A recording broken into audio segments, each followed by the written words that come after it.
पिछले कुछ दिनों से मेरी फीड में एक रेसिपी बार बार आ रही थी, तो मैंने सोचा क्यों ना इसे अपने किचन में बनाकर देखा जाए।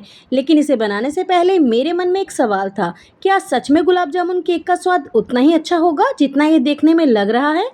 तो आज मैं इसी वाले रेसिपी को ट्राई करने वाली हूँ और आप वीडियो के आखिर तक ज़रूर बने रहिएगा, क्योंकि आखिर में मैं आपको बताऊंगी कि मुझे इसका टेस्ट कैसा लगा और क्या ये रेसिपी दोबारा बनाने लायक है भी या नहीं। तो चलिए बिना किसी देरी के इसे शुरू करते हैं। तो सबसे पहले मैं यहाँ ले रही हूँ एक मिक्सिंग जार। आप सोच रहे होंगे मैंने मिक्सिंग बॉल क्यों नहीं लिया। तो दोस्तों, क्योंकि आज हमें ये रेसिपी बनानी है एकदम इंस्टेंट, और साथ ही मैं नहीं चाहती कि रेसिपी बनाने के बाद किचन में बर्तनों का ढेर लगा हो। इसलिए आज हम कोशिश करेंगे कि कम से कम बर्तन गंदे हों और हमारा काम भी जल्दी हो जाए। तो चलिए अब इसी मिक्सर जार में हम लेंगे 1 कप सूजी। यहाँ आप सूजी कोई भी ले सकते हैं, मोटी या बारीक, जो भी आपके पास अवेलेबल हो। मेरी सूजी यहाँ थोड़ी मोटी थी तो मैं इसी का इस्तेमाल कर रही हूँ।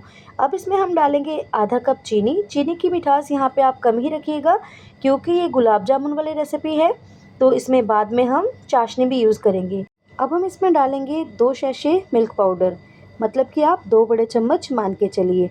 इससे हमारे केक में एक बहुत अच्छा मिल्की और रिच फ्लेवर आएगा, जिससे इसका स्वाद बिल्कुल गुलाब जामुन जैसा लगेगा और टेक्सचर भी सॉफ्ट और डिलीशियस बनेगा। अब इसमें हम डालेंगे 1 कप दही। यहाँ पर एक छोटी सी टिप ज़रूर याद रखिएगा, दही बिल्कुल फ्रेश होना चाहिए, खट्टा बिल्कुल नहीं होना चाहिए, क्योंकि खट्टा दही इस्तेमाल करेंगे तो केक का स्वाद भी बदल जाएगा और टेक्सचर भी इतना अच्छा नहीं आएगा। इसलिए हमेशा ताज़ा और हल्का दही ही इस्तेमाल कीजिए। अब यहाँ सेम कप से हम डालेंगे देसी घी। आप अगर रिफाइंड डालेंगे तो भी चलेगा, बट देसी घी डालकर आप देखिएगा, आपकी रेसिपी बहुत ही शानदार बनेगी।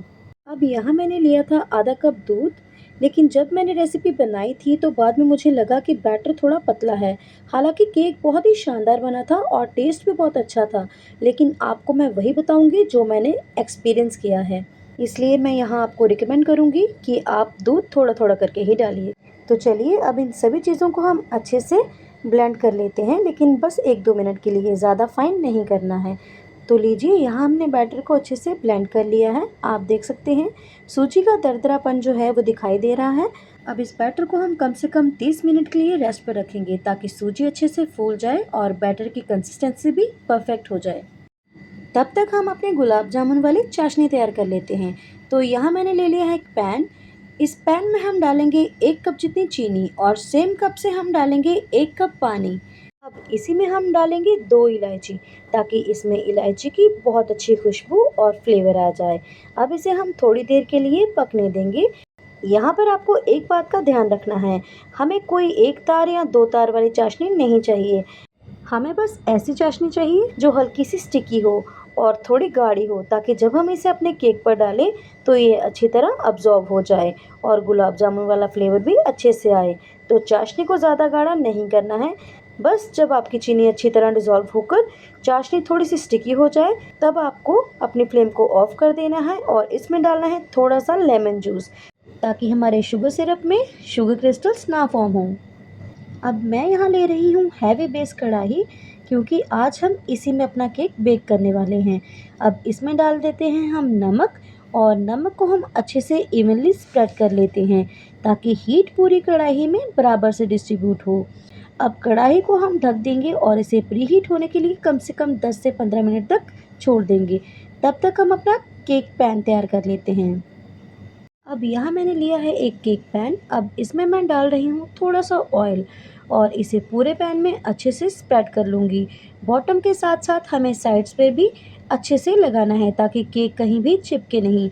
अब इसके ऊपर हम डालेंगे थोड़ा सा मैदा और पूरे पैन में अच्छी तरह से डस्ट कर लेंगे। आप पैन को हल्का हल्का घुमाते हुए मैदे को हर जगह फैला दीजिए और जो एक्स्ट्रा मैदा है उसे निकाल दीजिए। इससे हमारा केक बेक होने के बाद पैन से बहुत आसानी से निकल आएगा और साइड्स भी नहीं चिपकेंगी। तो यहाँ रेस्ट करने के बाद हमारा बैटर बिल्कुल तैयार है। अब इसमें डालते हैं हम आधा चम्मच बेकिंग पाउडर और 3/4 चम्मच बेकिंग सोडा। इन्हें डालने के बाद बैटर को अच्छे से मिक्स करना है। बस ध्यान रखना है, ओवर मिक्स बिल्कुल नहीं करना है। जैसे ही सब कुछ अच्छी तरह से मिक्स हो जाए, हमारा बैटर बिल्कुल तैयार है। तो यहाँ हमारा ग्रीस्ड और डस्टेड पैन भी रेडी है। तो अब हम इस बैटर को धीरे धीरे इस पैन में ट्रांसफ़र कर लेते हैं। बैटर डालने के बाद हल्का सा टैप ज़रूर करें ताकि अंदर अगर कोई एयर बबल्स हों तो वो निकल जाएं और हमारा केक अच्छे से इवनली बेक हो सके। तो चलिए अब चलते हैं अपनी प्री हीटेड कढ़ाई की तरफ। आप देख सकते हैं कढ़ाई हमारी अच्छे से प्री हीट हो चुकी है। बस अगर बहुत ज़्यादा धुआं आ रहा हो तो फ्लेम को थोड़ा कम कर दीजिएगा। अब इसके ऊपर हम पहले रखेंगे स्टैंड, फिर उसके ऊपर हम रखेंगे केक पैन। अब कढ़ाई को ढक देंगे और इसे हम लो टू मीडियम फ्लेम पर बेक होने देंगे। अब इस केक को हमें लगभग 30 टू 40 मिनट तक बेक होने देना है। इसके बाद आप एक टूथपिक डालकर चेक कर सकते हैं। अगर टूथपिक क्लीन निकलती है तो समझिए आपका केक अच्छे से बेक हो चुका है। तो आप देख सकते हैं यहाँ हमारा केक बनके बिल्कुल रेडी है। अब इसमें हम छोटे छोटे होल्स कर लेंगे। वैसे इसमें ज़्यादा ज़रूरत तो नहीं है क्योंकि मेरा केक ऑलरेडी बहुत ही स्पंजी और पोर्स वाला बना है। अब बारी है हमारे केक को डीमोल्ड करने की। तो ये देखिए फ्रेंड्स, हमारा केक कितनी इजीली डीमोल्ड हो गया और ये कितना डिलीशियस लग रहा है। अभी से कितना टेम्पटिंग लुक आ रहा है इसका। ये बहुत ही शानदार बना था। मैं आपको इसका एक अच्छा सा क्लोज़अप दिखाती हूँ। देखिए इसका टेक्सचर कितना सॉफ्ट, कितना स्पंजी है और ऊपर से फिनिशिंग भी कितनी अच्छी आई है। अब हम इसके ऊपर तैयार की हुई गुलाब जामुन वाली चाशनी लगाएंगे।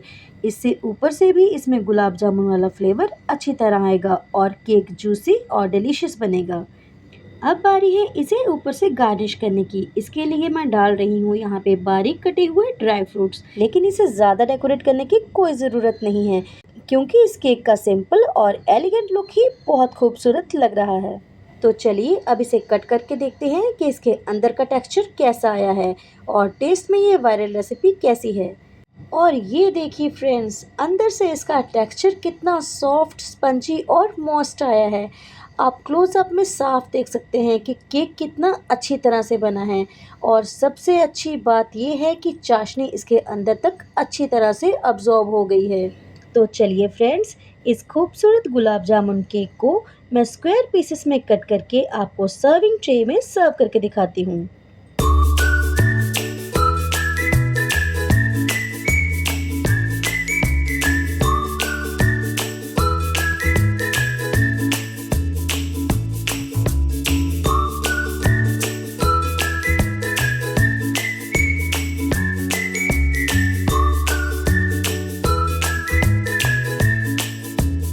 तो ये देखिए फ्रेंड्स, सर्विंग ट्रे में सर्व करने के बाद इसका लुक और भी प्यारा लग रहा है।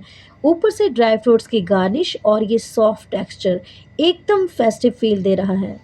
और लास्ट में मैं आपको इसका ऑनेस्ट रिव्यू ज़रूर देना चाहूँगी क्योंकि मैंने इसे बनाकर टेस्ट भी किया था। सच बताऊँ, मुझे ये बहुत ही ज़्यादा पसंद आया। इसका टेक्सचर बहुत ही सॉफ्ट और स्पंजी था और हर बाइट में गुलाब जामुन वाला टेस्ट आ रहा था। मेरे कहने पर अगर आप इस रक्षाबंधन पर बिना किसी झंझट के गुलाब जामुन का टेस्ट लेना चाहते हैं तो इस रेसिपी को एक बार ज़रूर ट्राई कीजिएगा। और हाँ, अगर आपको मेरी वीडियो ज़रा से भी पसंद आई हो तो प्लीज़ लाइक, कमेंट और शेयर ज़रूर कीजिएगा और सपना किचन काउंटर को सब्सक्राइब करना बिल्कुल मत भूलिएगा। मिलते हैं आपसे एक नई रेसिपी के साथ। तब तक के लिए अपना और अपनों का ख्याल रखिएगा। हैप्पी रक्षाबंधन।